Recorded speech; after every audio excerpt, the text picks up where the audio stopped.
Hello and welcome to Avontoy and Alrad. I've got here Maria with this Toyota. And Maria, can you give us a tour of your van? Yes, of course. This is a Toyota Land Cruiser 100, built in 2001. So already an old lady, I would say. But I still trust in the very old ones. You know, traveling off-road means for me not having technical problems where you need a computer. So this is still can be repaired anywhere.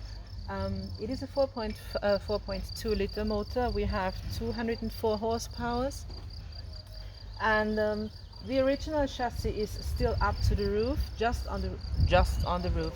We put a pop top roof made by us, so custom made.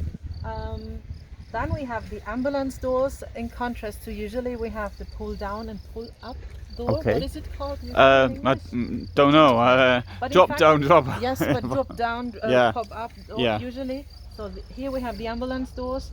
Yeah, and of course we have the bumper at the back. We have the bumper in the front with the winch and so on. And inside we have a multifunctional system with modules. We have 1, 2, and in the front usually we have a third one, or we have a two-persons bench. Just here at the expo, as we're expecting it to be not as hot as last year, but in fact very warm. Need enough cold drinks. Yeah. And, we put out the fridge. We put back the original seat, and we have in the second row original 2 people sitting. We have here already the bed, which is not fixed but can be moved forward and back. So the bed, entry to the bed When is... you're sleeping, you have the choice. We advise people to climb up in front with the navigator seat. Then you can put your clothes all there, climb up, and then upstairs you have a bed of 130 centimeters. Okay, yeah. And it's 2 meters long. Yes. Now to return to the fridge situation, because you appear to have 2 fridges, and that's for all the drinks during the heat wave here. This weekend it is not. We have a second car as well, and there we have another fridge inside. But usually when we are traveling, we definitely need just one.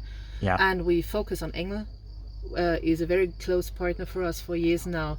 It is 45 liters. It is a compressor cooling system, which is also used in medical transport and everything. So it's very, very stable. I like it because the outside is made of metal, so it's very reliable, and I have never been disappointed with it, to be honest. Yeah, the Engel fridge, you will see in many off-road vehicles. Yes. And it still works if you're driving off-road. A lot of compressor items stop as soon as it starts shaking. This one really works out. Yeah.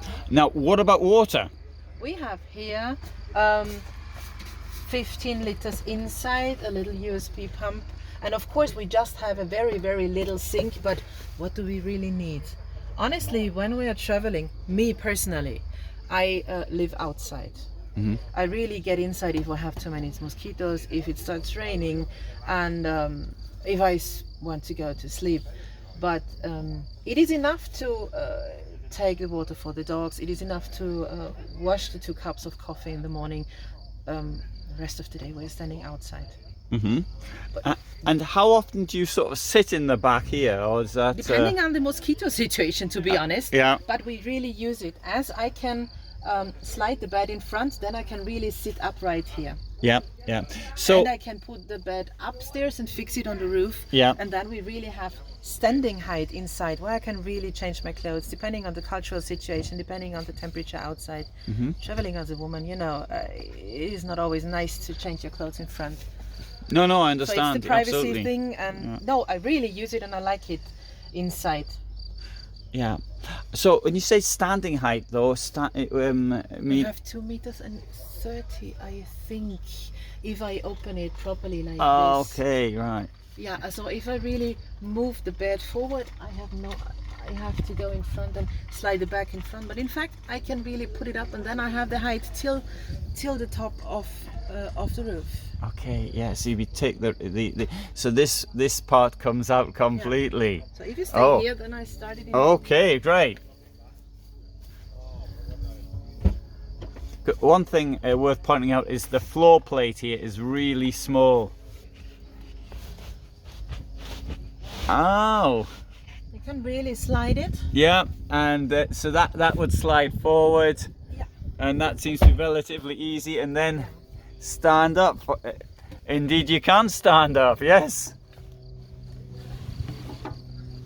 And this one here, and that's it. Nothing else.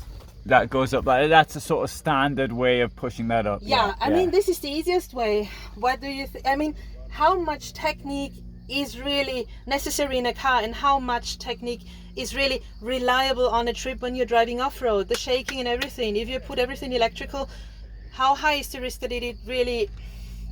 No, I agree. I don't like too much electrical stuff as well. So maybe we have a walk around the outside. Oh, sorry, what's this for here? You've got the This is the heating adapter for the bed upstairs. Ah, okay, right.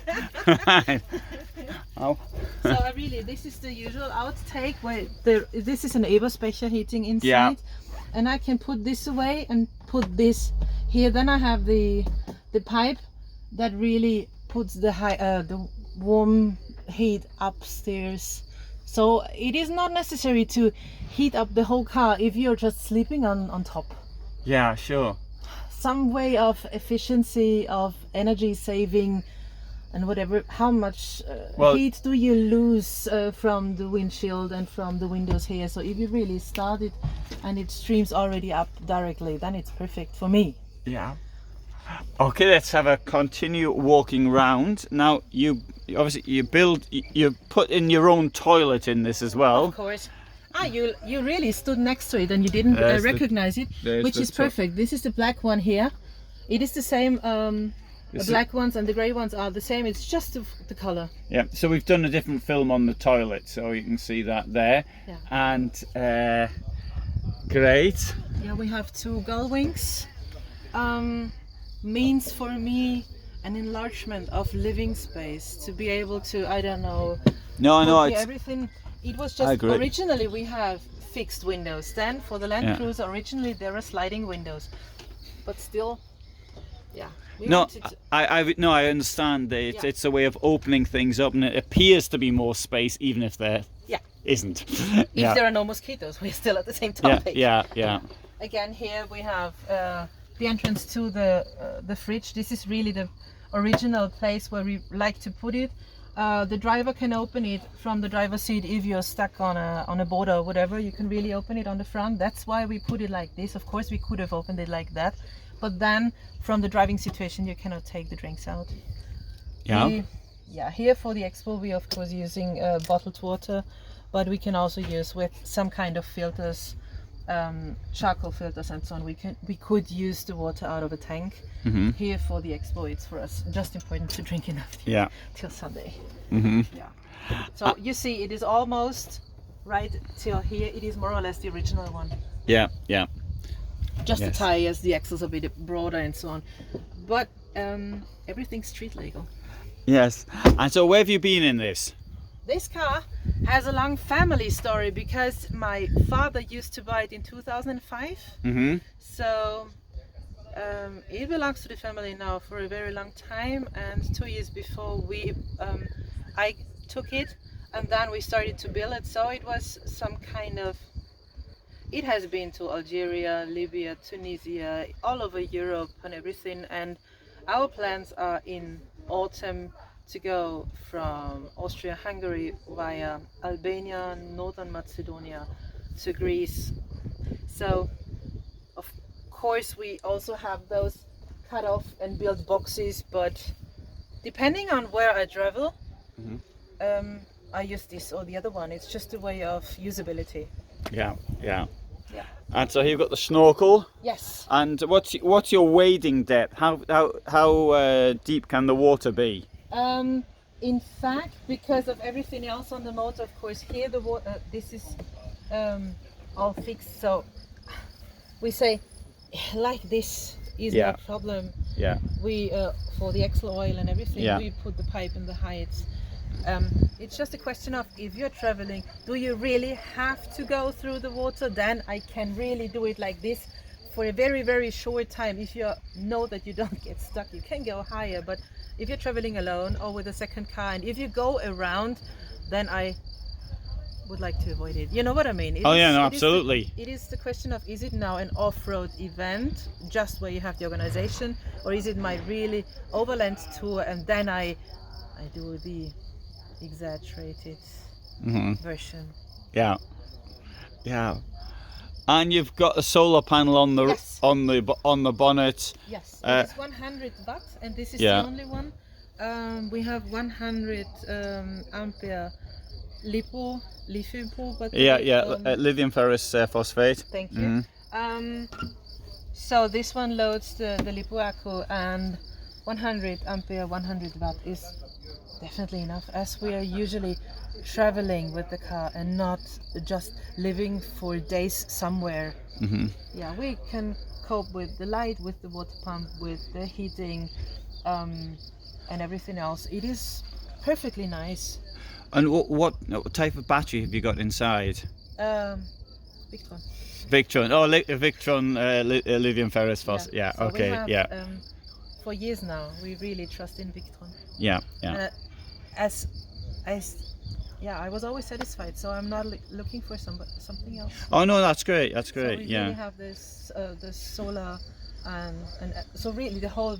I always tell people, if you want to build a car, just believe in me and trust in me, and I really build blue.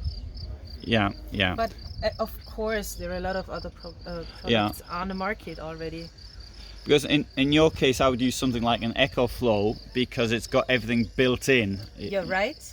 But if people are driving to South Africa, so real African continent and everything, then I advise them not to use the all-in-one.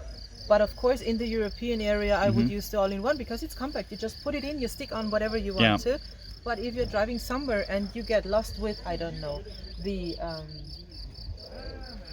relay or the booster or whatever, this is just an individual part, and you always have a second or a third alternative. Yeah. This is so for long distance overlanding, I advise to use individual components and not a compact one. But for this is again usability. Okay, no, I accept the argument. Yes, yes. But of course, we built it within the last Land Rover we were building. We put in a compact accu with every all-in-one. Yeah. Yes. Okay, great. Oh, and have a look at the awning at the back. Is this one from South Africa? The awning is made by me. Oh, okay, it's yours then, unless you made it in South Africa. No, we just said, okay, we want to build something. As we have the ambulance doors at the back, we need something, as we're living outside, to use the kitchen when it's raining. We like the awning for the sun and so on, and we wanted it a bit in height. So yeah, I call it the lightest version of an awning. Yeah. Well, certainly it's comparatively small awning. Yeah, sure. If you pack it, you just have 4 rails and you have just a package. That's great. Super. Yeah. Okay, well, thanks for showing. You're welcome. Thank you very much.